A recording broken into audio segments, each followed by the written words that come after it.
राम मंदिर चढ़ावा चोरी। ये सिर्फ चोरी नहीं, आस्था के कमरे में लगी सेल है। नमस्कार, आप देख रहे हैं न्यूज वॉच इंडिया। मैं हूं आपके साथ अंजलि राजावत। राम मंदिर वो स्थान जिसके लिए पीढ़ियों ने इंतजार किया।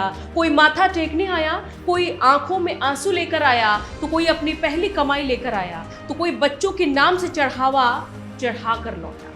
लेकिन सवाल ये है कि भक्तों की उसी श्रद्धा पर अगर किसी ने हाथ साफ किया तो ये मामला सिर्फ चोरी का नहीं रह जाता है, यह आस्था के भरोसे पर हमला बन जाता है। आज देश यही पूछ रहा है, रामलला के दरबार में चढ़ा पैसा गया कहां?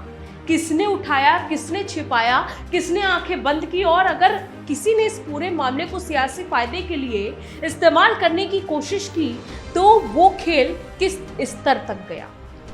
इस पूरे प्रकरण में टिन्नू यादव का नाम सामने आया है। आरोप लगे हैं कि चढ़ावे की रकम में हेराफेरी हुई है। जांच में कुछ लोगों की गिरफ्तारी हुई है। बरामदगी की बातें भी सामने आई हैं। सीसीटीवी, काउंटिंग स्टाफ, चाबी, निगरानी, एसओपी और जिम्मेदारी, हर बिंदु सवालों के घेरे में आ चुका है। लेकिन जैसे ही टिन्नू यादव का नाम राजनीतिक संपर्कों के साथ जोड़ा गया, मामला चोरी से निकलकर सियासत के मैदान तक पहुंच गया।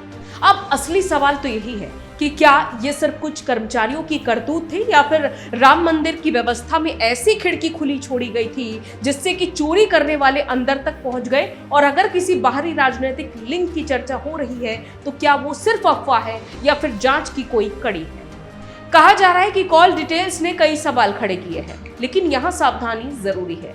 किसी से फोन पर बात होना अपराध साबित नहीं करता है। अपराध साबित होता है सबूत से, बातचीत की प्रकृति से, पैसे की ट्रेल से, भूमिका से और अदालत में टिकने वाले प्रमाण से। इसीलिए सवाल उठाना जरूरी है, लेकिन फैसला सुनाना अदालत का काम है। मगर राजनीति की दुनिया में अदालत से पहले नैरेटिव बन जाते हैं, और यही नैरेटिव अब राम मंदिर चढ़ावा मामले में भी दिख रहा है। एक तरफ तो आरोप है कि टिन्नू यादव को सियासी संरक्षण मिला, दूसरी तरफ समाजवादी पार्टी की ओर से इसे बदनाम करने की कोशिश भी बताया जा रहा है।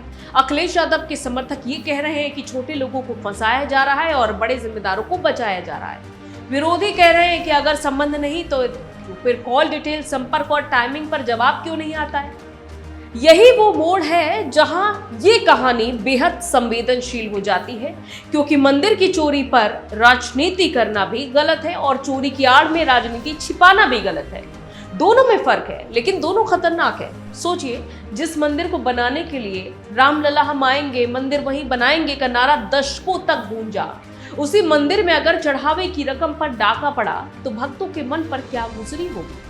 ये पैसा किसी ठेकेदार का बिल नहीं था, ये किसी कंपनी का फंड नहीं था, ये उस बूढ़ी माँ का चढ़ावा था जिसने अपनी पेंशन से 101 रुपए निकाले होंगे। ये उस किसान का दान था जिसने फसल बिकने के बाद प्रसाद चढ़ाया होगा।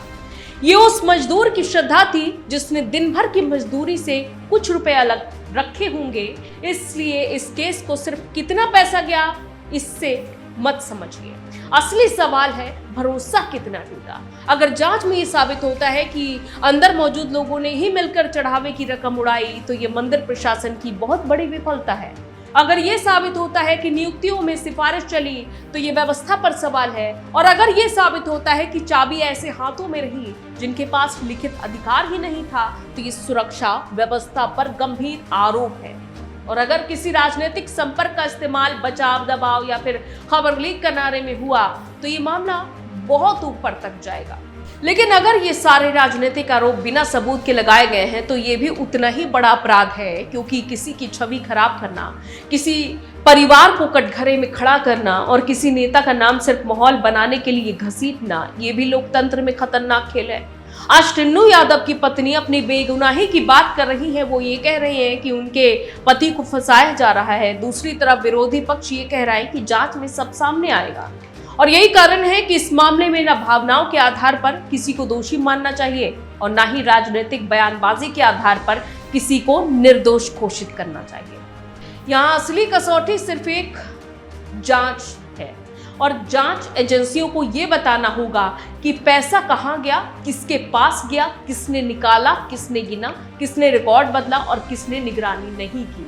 किसके कहने पर कौन नियुक्त हुआ, कौन किससे बात कर रहा था, किस खाते में अचानक से पैसा आया और किसने संपत्ति बनाई, किसने बचाने की कोशिश की, किसने दबाई और किसने इस घटना को राजनीतिक बारूद बनाकर चुनावी मंच पर फोड़ने की तैयारी की। क्योंकि फरवरी 2027 का चुनाव हो या फिर 2029 की राष्ट्रीय राजनीति, राम मंदिर के नाम पर कोई भी दल जनता की भावना से खेल नहीं सकता है। रामलला किसी पार्टी के नहीं है, रामलला करोड़ों भक्तों के हैं। जो भी इस आस्था को अपने फायदे की सीढ़ी बनाएगा, जनता उसे माफ नहीं करेगी। आज जनता का मूड साफ है, न चोरी बर्दाश्त होगी, न चोरी पर सियासत, न चढ़ावे पर हाथ, न आस्था पर वार। दोषी चाहे कर्मचारी हो या अधिकारी हो, सिफारिश करने वाला हो, संरक्षण देने वाला हो या फिर राजनीतिक फायदा उठाने वाला, सभी का चेहरा सामने आना चाहिए। राम मंदिर की पवित्रता पर धूल पड़ी है, अब जांच की झाड़ू ऊपर ऊपर नहीं चलेगी, कोनों तक जानी पड़ेगी। गिनती कक्ष से लेकर चाबी तक, चाबी से लेकर कॉल डिटेल तक, कॉल डिटेल से लेकर राजनीतिक संपर्क तक हर कड़ी खुलनी चाहिए। क्योंकि यह मामला सिर्फ चोरी का नहीं है, ये सवाल है कि रामलला के नाम पर चढ़ी श्रद्धा की रखवाली कौन करेगा। और अंत में बात साफ है, अगर टिन्नू यादव दोषी है तो बचना नहीं चाहिए। अगर उनके पीछे कोई बड़ा हाथ है तो छूटना नहीं चाहिए। अगर किसी राजनीतिक दल ने इसे प्लान की तरह इस्तेमाल किया है तो पर्दाफाश होना चाहिए। और अगर किसी को बिना सबूत बदनाम किया गया है तो सच सामने आना चाहिए। राम मंदिर पर राजनीति बहुत हुई, अब राम मंदिर के चढ़ावे पर सच चाहिए। क्योंकि भक्तों ने दान दिया था भगवान के चरणों में, किसी चोर, किसी सिस्टम और किसी सियासी खिलाड़ी के जेब में नहीं। तो अंत में यही कहना चाहूंगी कि इस वीडियो को लेकर अपनी राय कमेंट बॉक्स में जरूर लिखिएगा। अगर आपको ये वीडियो अच्छी लगी हो तो इस वीडियो को शेयर करिए, लाइक करिए और चैनल को सब्सक्राइब करना बिल्कुल मत भूलिए। नमस्कार।